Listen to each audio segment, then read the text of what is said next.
Yeah, so we're in the middle of the Australian Outback, believe it or not. Let's go find some cars. That bird scared the crap out of me.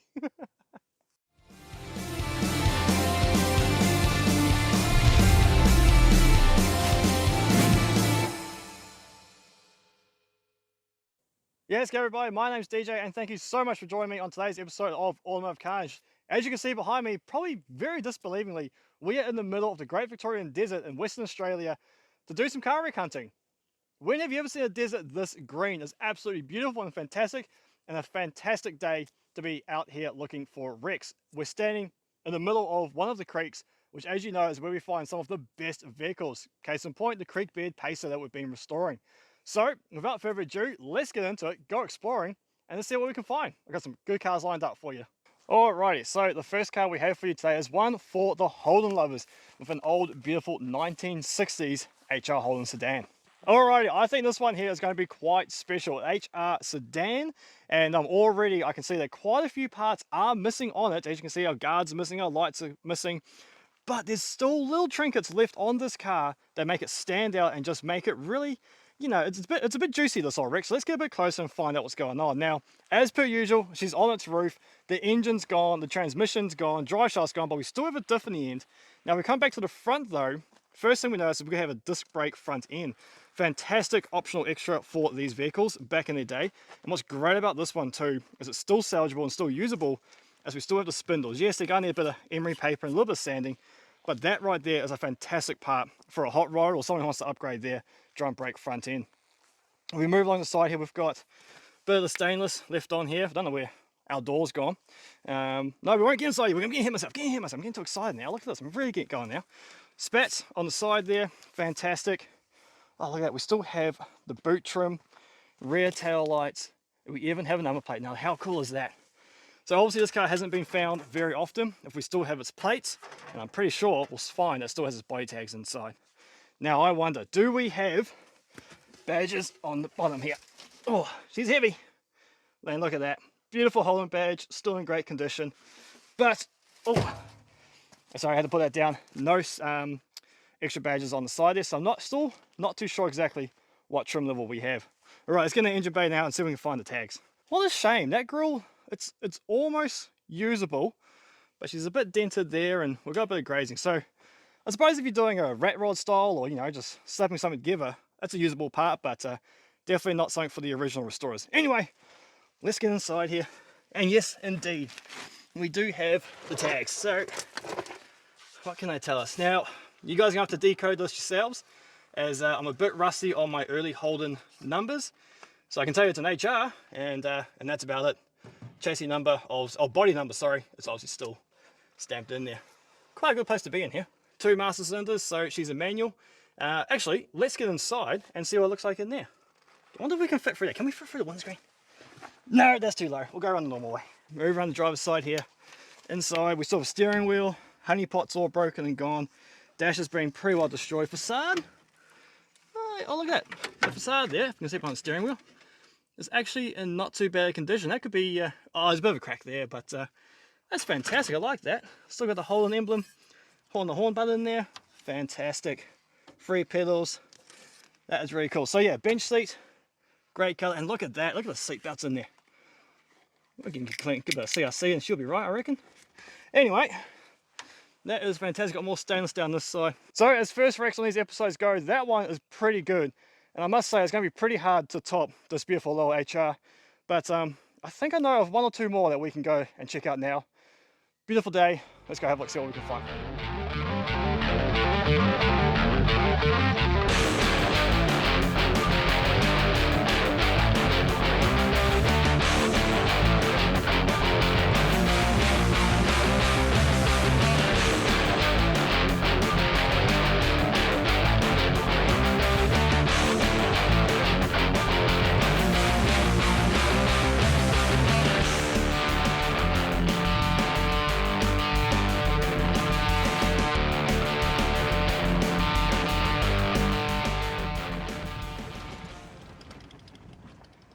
Now this is a little bit more my style.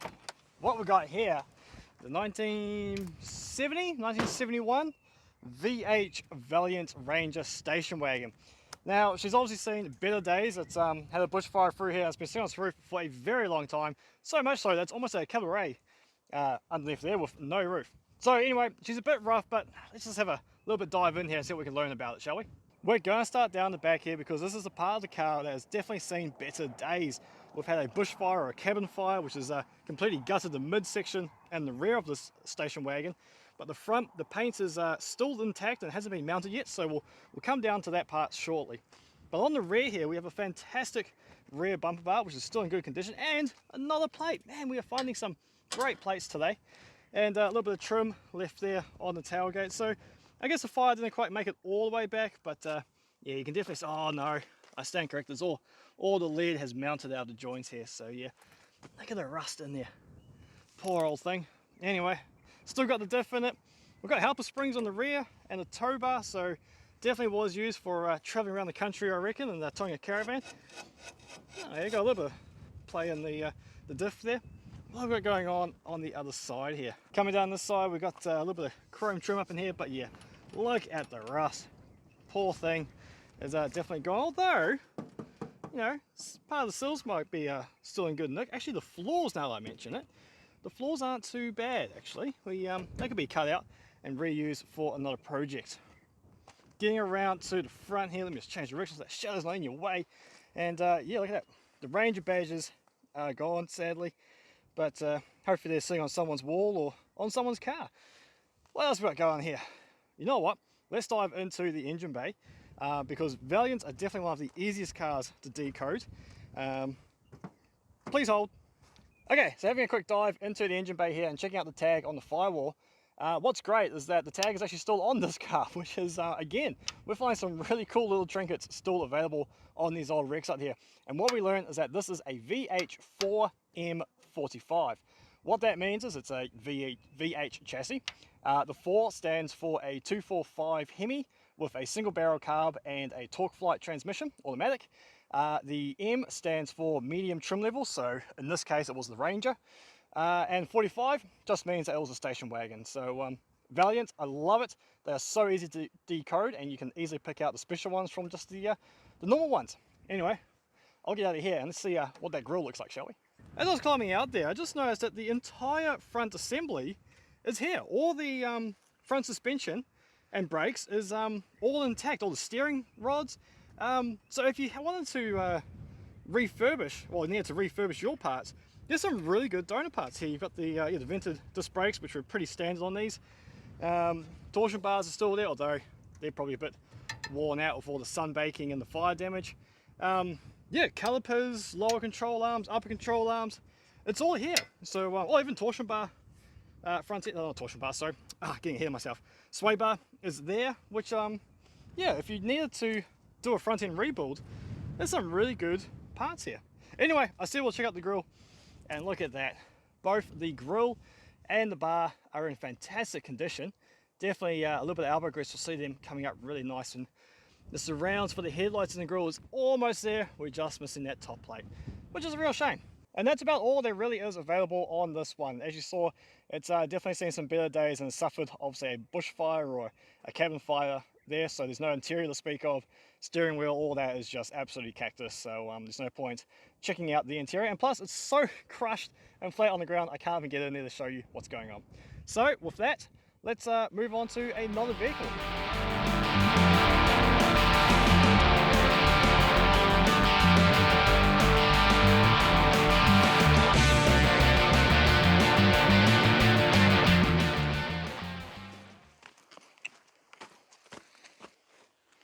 It's a Beetle.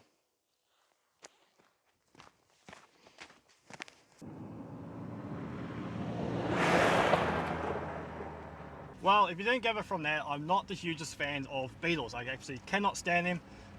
That's my 2 cents, get over it. Where we're going now is to an absolutely fantastic spot. It is way out in the middle of nowhere. I mean, everywhere out here is in the middle of nowhere, but this really is one of those cars that make you wonder, how on earth did that get there? Why is it here? And why that particular car? It's a very unique and special vehicle. And actually, it's very closely related to the shirt I'm wearing at the moment with the Mazda RX-3 on the back. That's now in the company of Jay from Low Standards. And again, Jay, you did a fantastic job with that car. I'll tell you what. If you haven't seen it, jump over to Low Standards, go give him a shout out, tell him I sent you. Absolutely doing some amazing stuff on his channel. Anyway, we're going to do a couple of creek crossings here, go past this beautiful old, well, what's left of a railway bridge. And then, yeah, we'll get on to this next and final vehicle, which it's amazing. You're going to love it. So just a quick detour on our way to this last vehicle. To one of my favorite spots in the bush here, which we are currently standing on what was the old railway track leading into my town. And what's really cool about it is I love the ingenuity of the bridges that they made to go across some of the creek crossings that we had. Because obviously, this is the desert. We don't get a lot of rain, but when it does rain, the ground's so hard, it cannot absorb the water. So at certain times of year, you end up with these massive downpours, and the water just flows through here at an absolute amazing rate. As you can see, we've recently had some rain this year, and in fact, there's still some puddles left over there. I'll go check those out soon anyway. And the water that will flow through here is incredible. So I had to build these bridges up. But we are 1,000 kilometers away from Perth, and as you can see, the train track is being built, so you can't bring supplies up on the train. So what do? Well, you use local materials. And if we get down here, you look inside the actual concrete itself, and you can pick out all the, here's some, you can pick out the quartz where they've just used the sand and the dirt and the resources that are naturally lying around the soil here to build these massive concrete bridges and archways. And it's really cool, and you know, they've got a pointed spike here on the, obviously the water flows in this direction, and by putting the point here, it helps disperse the flow and the force. So, you know, if you had a flat edge here, you just imagine that water just hammering away at this flat edge and just eroding into it. So at least by putting a little bit of an angle on it, they gave it a bit of a chance to last a bit longer. You know, there's more quartz just stuck inside the concrete. And, you know, the last time a train was used on here, I believe was in the late 50s, about 1956, 57, sometime around there. I mean, there's no need to make, you know, nice little parapets on top there and make it look good. I mean, who's ever going to see it? It's just a bridge in the middle of the desert. But no, they took the time to build it well and build it to look amazing. Well, not amazing, but you know, they put a little bit of architecture, they put a little bit of flair in it. And it's just a really cool, random leftover remnants of when this area was absolutely pumping with cold back at the turn of the century and during war times. Anyway, enough boring history lessons. Let's go check out the car, shall we? I really think that shot right there just goes to show how much rain we have had in the desert over the last couple of months. This is absolutely beautiful. I have not seen greenery and grass in the creeks out here for so many years. The rain we had in March really has broken a bit of a drought that we've had, and the area here just keeps getting better and better and just more and more alive. It's fantastic to see. And kind of spongy little grass kind of cracks me up. Anyway, you guys not here for my fluent interpretation on what grass is and what's beautiful. What we do know is beautiful, and what we do know is mint, is bushrex, and in front of me here is an absolutely perler of a beautiful blue one. So without further ado, I give you the Mazda Bongo F1000. This vehicle is not just a fantastic representation of a Mazda Bongo, but a fantastic representation of a bushwreck. It is so far removed from any of the civilization around here. We still have windows, and you all know how much I love it when there's glass in the car, when there's glass, when there's body tags, when there's VIN numbers still attached, when there's number plates still in the vehicle. It tells you the car has not been touched by many people, and it's just so abandoned out here in this absolutely beautiful resting spot. It's, you know, look at it. It looks fantastic. Let's dive into a little bit more about this. So this is Mazda's first generation Bongo van, an F1000. Obviously the 1000 stands for the 1 litre engine that's in it, which we'll get to in a second. Right now, I think we just dive into the inside and show you what's going on in here. Oh, or else we won't, because that door is seized. How about from the inside? How do you open this thing? Oh, here we go. No, is it locked? No, not locked. Okay, we're not going in through that door. Maybe we'll try that door over there. Okay, let's try the driver's side door. There we go, that opens, and something is missing here, like a window frame. That has been cut out, so there's our first sign of damage. And we are missing the driver's side window in there. We're also missing the bottom of the seat. Oh, hang on a minute. Is this our window frame? It's the right colour, it's the right shape. Does that go in place there? Nope, that is far too long. That is definitely not part of this car. All right, let's get rid of that. Right, what we got in here? We got a manual, which is, you know, it still moves. We're gonna have a seat, pedals, cluster, bit shady, 89,000 kilometers. I have a feeling that 120 max speed there is a bit ambitious.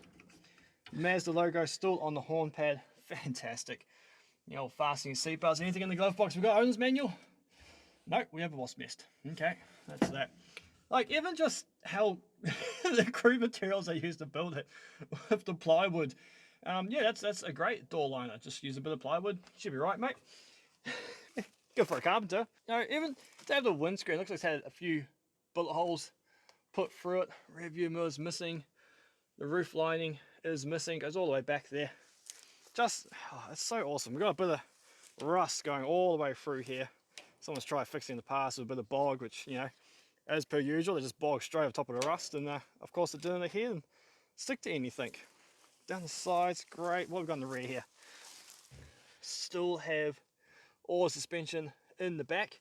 As you can see, rear wheel drive. But if you don't know about these vehicles, you know, if you know, you know. But if you don't know, these suckers are rear engines. That's right. They are practically a supercar. Rear engine, rear wheel drive. Look at that. Absolutely beautiful engine in there. Look at the size of the carby hole. Man, this thing would have been so fugal on gas. Absolutely fantastic. We've still got a dizzy in there, alternator, coil still there, airbox, obviously the air line. It's completely perished and gone. But the filter's there. Fantastic. Where's the... Okay, so it's reverse mounted, so the gearbox is back up that side of it. So yeah, so hang on. It's rear engine, so, you know, behind the rear axle. So this is pretty much a Porsche 911. There you go. Fantastic. Obviously all the vents there for extra cooling and letting the heat out. Oh, what have we got under here? Battery box. That's a man. Imagine trying to get a battery inside that little hole. Absolutely crazy. But yeah, fantastic. It's a shame that the rear window is smashed out. And actually, I just noticed, I wonder if this is part of the reason why it's been parked up in the first place, eh? Near the new Dizzy, didn't quite get the job done in time, and now she's just sitting out here in the creek waiting for a new owner. How do we get that done? Waiting for a new owner. It's just, I mean, ow, that hurt. it's chosen a fantastic spot to rest. Okay, front suspension. Front suspension's all there as well. This car is amazingly complete. Can we get in? Yes. Yes, we can. Man, look at how crude those seats are. They are literally just a park bench, or like the seats the park benches used to have back in the old school playgrounds. And actually, there's only there's only like a 4 or 6 seater at the most. There's no third row of seats. That was all parcel or boot space back in the day. So very, very funky and really cool little van. Can we actually? The door handle's at the back. That's the first time I've ever seen a van with a door handle on that side and not there. I love this thing, man. It is so quick and cool, and probably one of the awesome things about it. Unfortunately, the Mazda badge is gone, but you know, it's left a fantastic outline of the old original Mazda badge. I absolutely love this car, and I really do think we need to pull this car out and give it a new life. I've got a couple of cool ideas, but that is for a future episode of Automotive Carnage. And on that note, that is all today. Thank you so much for joining us. We're going to leave the little Mazda here for now. We're going to leave you guys. And who knows what we might do. We might do another bush walk. We might do some more work on the Pacer. Who knows what's going to happen. Anyway, thank you all for watching, and we'll catch you on the next episode. See you later.